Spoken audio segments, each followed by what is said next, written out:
We've looked at those things. Now let's go one more. We seem to see attributes of design in biology, not just the information. You see things in biological structures that speak of design.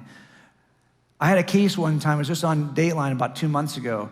1979 case, a woman was murdered in this house. In the back room that was an addition to the garage. She lived there. One night, she was murdered while she was in her bedroom. And when we got there, we rolled the body over, and under her body, the killer had left something behind. He had left behind the garrote he had used to try to kill her. Eventually, he had to stab her to death because the garrote didn't work. But I can tell you that the minute they saw the garrote, the officers said, we should probably collect this because this looks like a designed object.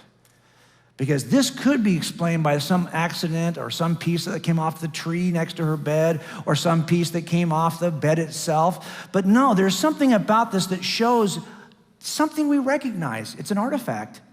It appears to be a designed weapon. And that means you've got to have an artisan and a designer who would actually be responsible for such a thing. So what is it about the garrote that they recognized immediately that it was designed?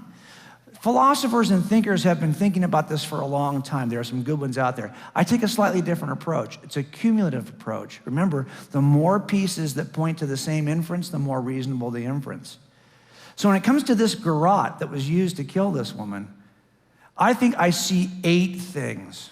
8 things that I recognize as attributes of design. After spending 8 years as a designer before I became a police officer, I recognize these things in design. I'm not gonna, again, because I love you guys, I'm not gonna make you go through all 8 of these. But things I'm talking about are really, can just chance alone describe it? No. Can natural law get you there? No. There seems to be a certain goal direction, something in mind. When he put those handles on the end, you knew what he was gonna do. He's gonna pull tight, doesn't wanna cut his fingers. So even the handles alone give you a certain idea of his goal direction, right? And there's certain information. Actually, when I went to the search warrant at his house, he was thinking of 2 ways to kill her, both of which were silent. One was a garrote, one was a crossbow. Crossbows don't make any noise. So he still had the plans in his house for the crossbow. So interestingly, he was just being driven by plans. There's a certain amount of sophistication, an irreducible complexity. What is that? Well, that's when you have to have many pieces in place at the same time before it'll work. If you've got something that one piece, a rope by itself, you might say, well, if it's only a rope, heck, that could be left over from who knows what. But there's 3 pieces here. This does not work until all 3 pieces are in place. It's irreducibly complex to 3. The more pieces are required, the more sure mousetraps are irreducibly complex to 6 pieces. That's why we know they're designed. When you start seeing these things, they all point to the cumulative case for design. Those officers knew that was a designed weapon because those 8 attributes are there. As a matter of fact, if a detective would have come along later and said, don't collect that, that's nothing. That's not designed, that's nothing. Really? The officers still would have collected it. You know why? Because if you're gonna tell me that something that is so obviously designed is not designed, that it got there some other way, well, that burden's on you, not on me. I see the attributes of design, I'm collecting it. Don't think the only burden is on us, folks. If I can explain this through some natural process, that burden is on you. I could take this template and apply it to other things. Here's a bougainvillea tree in front of my house, right? In that tree, I often find what? Nests. Do I think this just happened because the wind blew it together? Does it grow in the tree that way? Or is it the product of intelligent design? Birds who intelligent, look at how, this is actually very, very beautiful.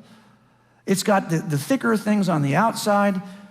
It's nice and soft, fine on the inside. You can almost tell what it's for just based on its design. And it resembles other designed objects like bowls we already know.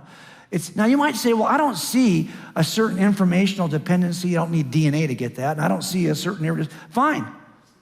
You don't need all 8 things to know it's designed. The more you have, the better the case. But it turns out you only have 5 attributes of design here, and you know that's not just from the wind. That's a designed object. And you got there with just 5 of the 8 attributes. Why do I tell you all this? Because let's take a look. And you can take out those 3, you still have a good case. That's a good case for design. I'm introducing this to you because Michael Behe, who's become a friend, he actually read my chapter on this issue so I could make sure I wasn't writing any checks I couldn't cash. He was great. And he actually saw something years ago that he identified that has become kind of the icon of the intelligent design movement. He wrote a book called Darwin's Black Box. What he discovered in bacterial organisms is a little motor that drives the bacteria. The motor is called a flagellum. And it looks like this. In the wall of the bacteria is a motor made of 40 proteins assembled in a very specific formula, very specific pattern, which builds out this whipping tail that can stop on a dime, turn directions, and bend any way it wants. And this whipping tail is what drives bacteria. The question is, how in the world does that 40-piece protein machine ever get like that? This is a motor, a rotary motor we didn't even discover until 1978. By that time, we were making rotary engines for years. It looks just like our rotary motors.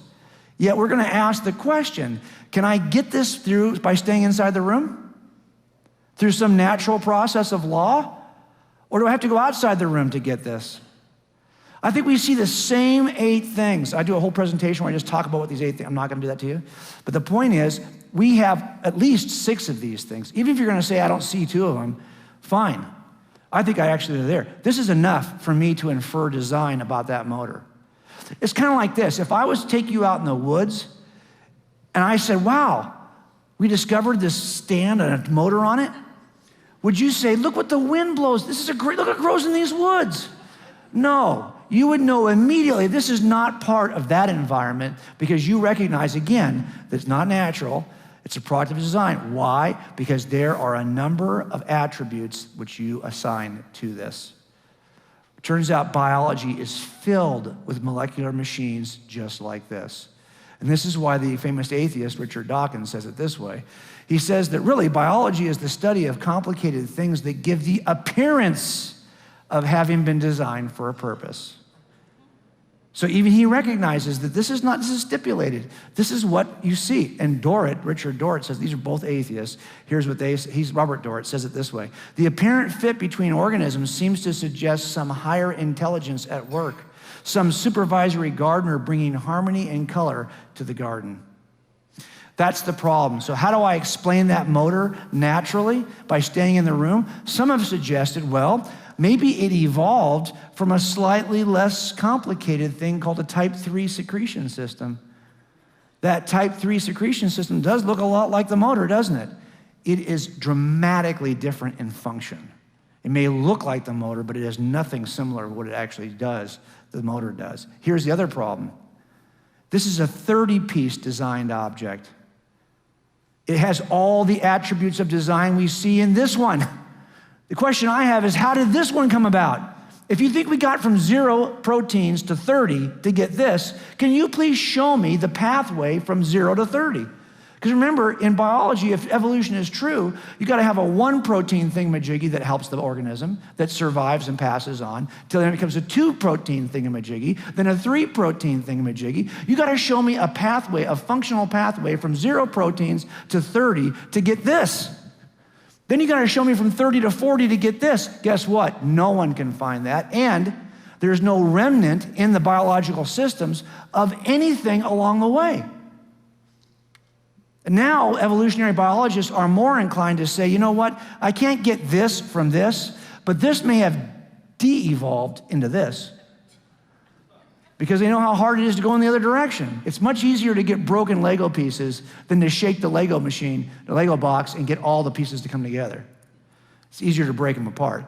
So if you're going to stay in the room by offering some form of evolution, good luck with that. Knock yourself out. Of course, the problem is that we see the attributes of design. But what kind of force could actually design? Design requires choices to be made. You've got to go back outside the room. And this is why Michael Denton says it this way, that each constituent utilized by a cell for a particular biological role, each cog in the watch, turns out to be the only, at the same time, the ideal candidate for its role, particularly suggestive of design.